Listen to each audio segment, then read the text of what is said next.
একটা সুন্দর দৃষ্টান্ত হচ্ছে আবু লাহাবের ইতিহাস। আবু লাহাব তিনি নবীজি মুহাম্মদ সাল্লাল্লাহু আলাইহি ওয়াসাল্লামের চাচা ছিলেন। এই নামটা আসলে তাকে দেওয়া হয়েছে, যার মানে ধ্বংসের পিতা। আর সে ছিল নবীজির ঘোর শত্রুদের একজন। যখনই কাউকে দেখতো নবীজির সাথে কথা বলছে, সে অপেক্ষা করত। যখন নবীজি চলে যেতেন, লোকটির কাছে গিয়ে জিজ্ঞেস করত, নবীজি কি বলেছে? সে কি কালো বলেছে? এটা সাদা। সে কি দিন বলেছে? না, এটা রাত। সে নবীজির বিপরীত বলতো। নবীজির চিরশত্রুদের একজন ছিল সে রাস্তায় চলতে চলতে অনেক সময় মিথ্যে কথা বলতো নবীজিকে ভুল প্রমাণ করার জন্য। আর পবিত্র কোরআনে একটা সূরাই আছে, সূরাটির নাম লাহাব, অধ্যায় 111, যা আমরা সবাই ভালোভাবে জানি। সালাতে অনেকবার পড়া হয়, তাব্বাত ইয়াদা আবি লাহাব ওয়া তাব ইত্যাদি। এই সূরাতে উল্লেখ আছে যে আবু লাহাব এবং তার স্ত্রীকে দোজখের আগুনে পোড়ানো হবে। তার মানে কখনোই মুসলিম হবে না, তারা কখনো ইসলাম গ্রহণ করবে না। এই সূরা নাজিল হয়েছিল আবু লাহাবের মৃত্যুর 10 বছর আগে। যখন এই সূরা নাজিল হলো, একটা কাজ আবু লাহাব করলে, ইসলাম গ্রহণ করলে কোরআন ভুল প্রমাণিত হয়ে যেত। অথচ তার অনেক সাহাবী আর বন্ধুরা সেই 10 বছরের সময় ইসলাম গ্রহণ করেছিল। আবু লাহাব পরবর্তীতে 10 বছর পর বদরের যুদ্ধে মারা গেল। 10 বছর সময় হাতে ছিল তখন। এই 10 বছরে নবীজি তাকে নিয়মিত আহ্বান করতেন ইসলাম গ্রহণ করতে, তাহলে কোরআন ভুল প্রমাণিত হতো। খুব সহজ বিষয় ছিল, শুধু বললেই হতো আমি একজন মুসলিম, এতটুকুই। মুসলিমের মতো তাকে আচরণ করতে হতো না, তাকে নামাজ পড়তে হতো না, শুধু বললেই হতো যে আমি মুসলিম, যথেষ্ট। কোরআন ভুল প্রমাণিত হয়ে যেত। সহজ বিষয়, খুবই সহজ। অনেক সময় নবীজির বিরুদ্ধে মিথ্যে বলেছে, আরেকবার বললেই তো হতো, কোরআন মিথ্যে প্রমাণিত হতো। কিন্তু সে পারে নাই, কারণ কোরআনের রচয়িতা সর্বশক্তিমান ঈশ্বর। তিনি জানেন যে আবু লাহাব ইসলাম গ্রহণ করবে না। ফলসিফিকেশন টেস্ট 10 বছর, আরো ফলসিফিকেশন টেস্ট আছে, অনেক অনেক আছে এখানে। এটা উল্লেখ আছে সূরা বাকারা অধ্যায় 2 আয়াত 94 ও 95।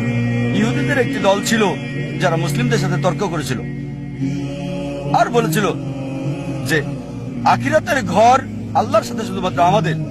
তাই আল্লাহ বলছেন সূরা বাকারা অধ্যায় 2 আয়াত 94 ও 95, যদি তারা বলে যে আখিরাতের ঘর আল্লাহর সাথে শুধু তাদের জন্য, তাদেরকে বলো মৃত্যু কামনা করতে।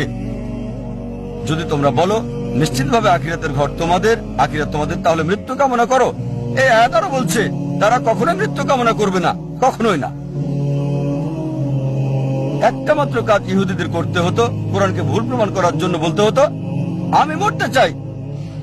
সহজ ছিল, মরার দরকার ছিল না।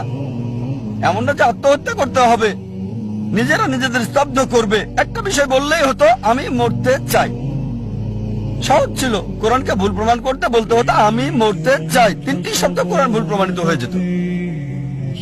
আল্লাহ বলেছেন সূরা বাকারা অধ্যায় 2 আয়াত 95 96, তারা কখনোই মৃত্যু কামনা করবে না, তাদেরকে যদি 1000 বছর বাঁচতে দেওয়া হয়।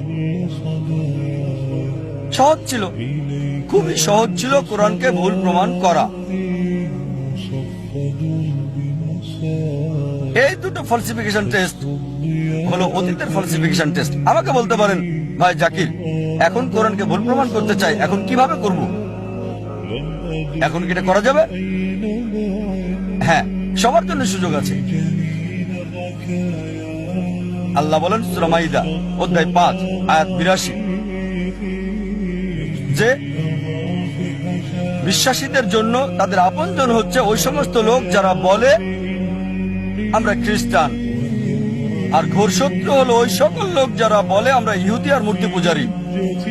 কোরআন বলছে বিশ্বাসীদের ঘোর শত্রু হচ্ছে ইহুদি আর মূর্তি পূজারীরা, আর বিশ্বাসীদের কাছে লোক যারা বলে আমরা খ্রিস্টান। সামগ্রিকভাবে কোরআন সামগ্রিকভাবে কথা বলছে। অনেক ইহুদি আছে যারা ইসলাম গ্রহণ করেছে, হয়তো অল্প কিছু ইহুদি যারা খ্রিস্টানের চেয়ে ভালো, তবে সামগ্রিকভাবে কোরআন বলছে ইহুদিরা হচ্ছে মুসলিমদের শত্রু সামগ্রিকভাবে, আর খ্রিস্টানরা কাছাকাছি। একমাত্র বিষয়, কোরআনকে ভুল প্রমাণ করার জন্য পৃথিবীর সব ইহুদিরা একত্রিত হয়ে যদি বলতে পারে, ঠিক আছে চলো আমরা মুসলিমদের প্রতি ভালো হয়ে যাই কয়েক বছরের জন্য, খ্রিস্টানদের চেয়ে ভালো হবে, কোরআন ভুল প্রমাণিত হবে।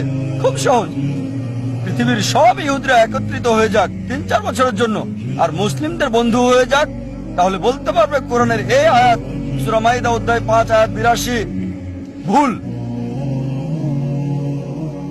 তারা এটা করবে না, এটা করতে পারবে না কখনোই। সহজ। আরো ফলসিফিকেশন টেস্ট রয়েছে। হয়তো বলবেন যে আমি ইহুদি না, তাহলে কিভাবে প্রমাণ করব যে কোরআন ভুল? আল্লাহ এই সুযোগ সবাইকে দিচ্ছেন।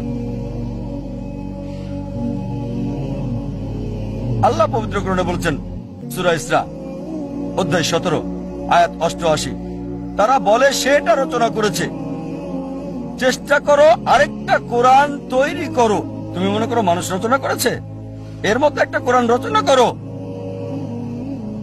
চ্যালেঞ্জ দেওয়া হয়েছে সূরা তুর অধ্যায় 52 আয়াত 34-এ।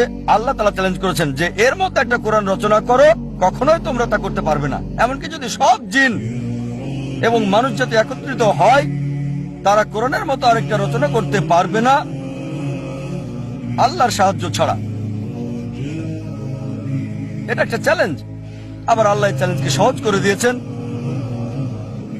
আল্লাহ বলেন সূরা হুদ অধ্যায় 11 আয়াত 13, তারা বলে সেটা রচনা করেছে।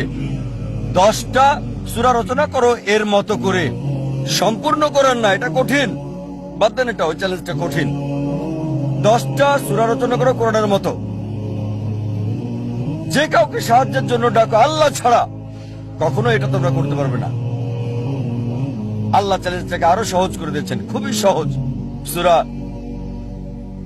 ইউনুস অধ্যায় 10 আয়াত 38, তারা বলে সেটা রচনা করেছে। এর মতো একটা সূরা রচনা করো, একটা, পুরো কোরআন না, 10টা সূরা না, একটা সূরা এর মতো। সাহায্যের জন্য ডাকো তোমরা যাকে পছন্দ করো আল্লাহ ছাড়া, আর তোমরা তা পারবে না, কখনোই না, কখনোই পারবে না। এবার আল্লাহ চ্যালেঞ্জটাকে সহজ করে দিলেন। আল্লাহ বলেন সূরা বাকারা অধ্যায় 2 আয়াত 23 এবং 24-এ, আল্লাহ বলেন وإن كنتم في ريب مما نزلنا على عبدنا, যদি তোমরা সন্দেহ করো যা আমি নাজিল করেছি আমার বান্দার প্রতি সময়ে সময়ে, فأتوا بسورة من مثله, একটা সূরা রচনা করো কিছুটা এর মতো করে।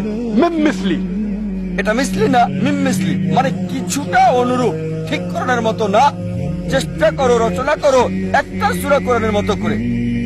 من مثله, وادعوا شهداءكم من دون الله إن كنتم صادقين, আর সাহায্যের জন্য ডাকো তোমাদের যে কেউকে সাক্ষী রাখো আল্লাহ ছাড়া, যদি তোমরা সত্যবাদী হও। فإن لم تفعلوا তবে যদি তোমরা না পারো, ولن تفعلوا, নিশ্চিত যে তোমরা পারবে না, তাহলে ভয় করো সেই আগুনকে যার জ্বালানি হবে মানুষ ও পাথর। তোমরা তা করতে পারবে না এবং নিশ্চিত তোমরা তা করতে পারবে না। তাহলে ভয় করো সেই আগুনের যার জ্বালানি হবে মানুষ এবং পাথর। এটা হলো চ্যালেঞ্জ। চেষ্টা করে একটা সূরার কিছুটা মিল করে রচনা করো। হয়তো বলবেন সত্যি যদি এটা পরীক্ষা হয়ে থাকে তাহলে সূরাও রচনা করতে হবে আরবিতে। তাই বলবেন ভাই জাকির আমি আরবি জানি না, তাহলে কিভাবে পরীক্ষা অংশগ্রহণ করব? ঠিক আছে, যদি কোরআনের মতো সূরা রচনা করতে হয় এটা আরবিতে হতে হবে, ইংরেজিতে হবে না, ফ্রেঞ্চ হবে না, হিন্দি হতে পারবে না, উর্দু হতে পারবে না। অনেকে চেষ্টা করেছে, চেষ্টা করে নাই তা না, শত শত লোকজন চেষ্টা করেছে আর তারা চরমভাবে ব্যর্থ হয়েছে। তারা চেষ্টা করেছে তবে বাস্তবতা থেকে অনেক দূরে। অনেকে চেষ্টা করেছে, অনেকের কথায় বইয়ে উল্লেখ আছে, তবে তাদের সবাই চরমভাবে ব্যর্থ হয়েছে। এখন হয়তো বলবেন ভাই জাকির আমি আরবি জানি না, ইহুদিও না, কিভাবে আমি কোরআনকে ভুল প্রমাণ করব? অনেক ফালসিফিকেশন টেস্ট আছে। আর একটা কথা বলবো, সেটাতে সবার জন্য সুযোগ আছে। আলোচনা শুরু করেছি কোরআনের একটা আয়াত দিয়ে। সূরা নিসা অধ্যায় 4 আয়াত 82-তে বলা হয়েছে أفلا يتدبرون القرآن ولو كان من عند غير الله لوجدوا فيه اختلافا كثيرا, তারা কি কোরআন নিয়ে ভাবে না আল্লাহ ছাড়া যদি অন্য কারো কাছ থেকে আসতো, অন্য কারো কাছ থেকে সর্বশক্তিমান ছাড়া, তাতে অনেক অসঙ্গতি পাওয়া যেত।